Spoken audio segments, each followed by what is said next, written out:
St. Lucia, we are back on the second segment of our program, and we now go to deal with what I consider wastage in the public sector. I have said before, I gave an example. I don't know how many 100 cars are available in the public sector. But that having been said, I feel it is time that this administration and pursuing administrations seek to adopt a concept like a renowned car rental, whereby people are properly authorized to deal with the disbursement of government vehicles. Because what has happened there, I feel the same way that these car rental companies, Hertz, Avis, have been in business for several years. They got to be doing something right. And if they take those vehicles and get people to sign out for those vehicles and let there be some form of accountability, I think there could be a great savings. You talk of electricity, phone calls. I have never worked in the government, but talking to individuals, I'm told that millions of dollars are wasted there. And you know, when we talk, for instance, of a 5% wage cut, $18 million, it has been repeatedly asked, what about the balance? If the Prime Minister wants 76 million, where is that money going to come from? So evidently, we're not dealing with the issue, we're just dealing with the cause. Oh, yes. Yeah. Oh, yes. So I would like you to highlight a bit on that. Okay. Mary. About the vehicles in the public service, a lot of the abuse and the misuse of those vehicles are by people at the higher management level. Okay. The ministers are given a traveling allowance. Yeah. And right now they are getting duty-free vehicles. Permanent secretaries get duty-free vehicles. Okay.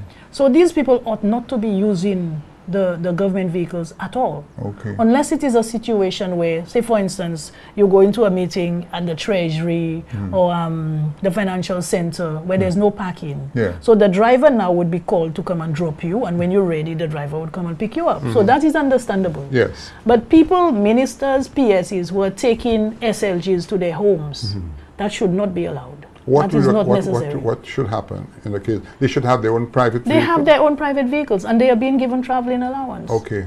And also those private vehicles are duty-free. They can now have a duty-free vehicle. Okay. So they shouldn't be utilized. A lot of times, you'd be surprised, the ministry's work is put on the back burner because the minister needs the SLG or the permanent secretary, some of them, because in the Ministry of Commerce, that doesn't happen.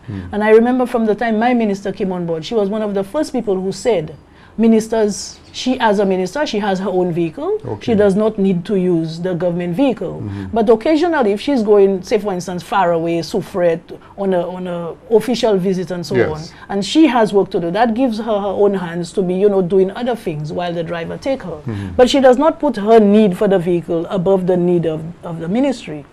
Also, to drive home and back, the minister never takes the SLG. A question for you, Mary. Just listening to you now, I mean, it may be difficult for you to tell me how many such vehicles government have, but it's evident quite a few. There are quite a few. You see them packed by government buildings one after well, one. I mean, should there not be a pool of vehicles that doesn't have to be necessarily assigned to each ministry? Let us say, I'm just calling a figure. Say they have 50 vehicles now. Instead of having 50, say have maybe 12 vehicles and with drivers. So for those occasions, because if you say that they're not supposed to take it to their homes, then the vehicle is supposed to stay there. Yeah. And a vehicle is deteriorating because a vehicle is not a cheap item, it's an expensive item. And it's always said that once a vehicle crosses that threshold, it loses 10%. So that is quite a bit of money.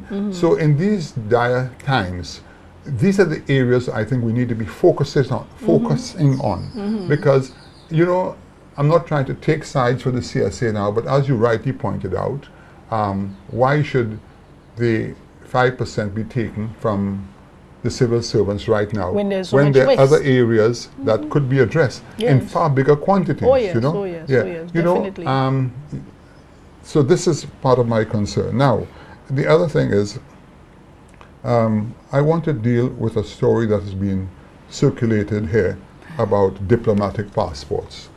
To me, I listen to this story and I don't know why this is even being brought up and what is the truth with all of that. Can you highlight to us what's... Well, Mr. Chastanet, the story has a lot of different sections, so to speak. The first one is about the MOU that I heard people in very high places are saying there is an MOU between myself and your son. Yes. Right?